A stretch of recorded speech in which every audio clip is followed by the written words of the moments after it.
Пожарот кој што од вчера беснее над охридското село Косел е ставен под контрола. Пожарникарите успеа да го спречат ширењето на пламените јазици кон селото Вапила и местноста Расино, но силниот ветер кој дува од југозападен правец не им оди во прилог. Се прават напори да се спречи негово повторно ширење кон селото Пеница. Поради сериозноста на ситуацијата, екипите се на терен од раните утрински часови.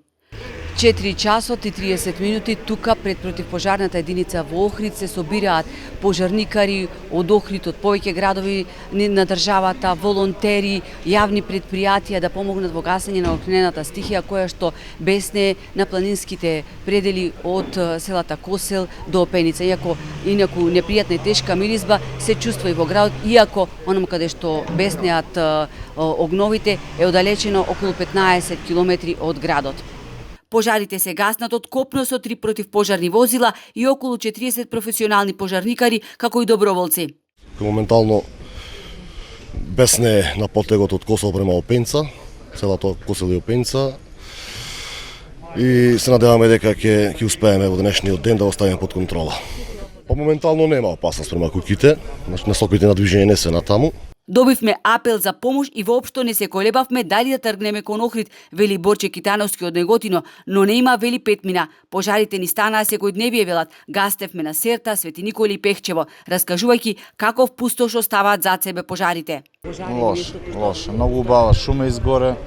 Јас сум и ловџија, љубител на прошетки во планината. Значи многу убава шума изгоре. Многу убав дел од Серта изгоре. Жално е, жално. Да помогнеме нашите колеги, да не се мачат колегите сами. Затоа и дојдовме. И не сме спани цела вечер, али ќе издржиме машки. Охриѓанецот Ѓуро Јовчевски досега низ годините учествувал во гаснење на 65 пожари. Многу добро знам вели што значи пожар на отворен простор. Девастирана, сликата е девастирана. За жал, све е човечки фактор, тоа е нешто неверојатно. Не може да се опише. Но на едното место е каде што зема пожарот е многу веројатно непристапно. Пак ви кажувам, вчера действувано имат воздухопловите, колку што знам. И Сабајлево треба да се уклучат, ама жива сила мора да има на терен. После гаснење да се одржава пожарот, да не земе повторно замав. Поради пожарите кои беснеат на 9 локации низ држава, канадерите во моментов действуваат онаму каде што е најпотребно.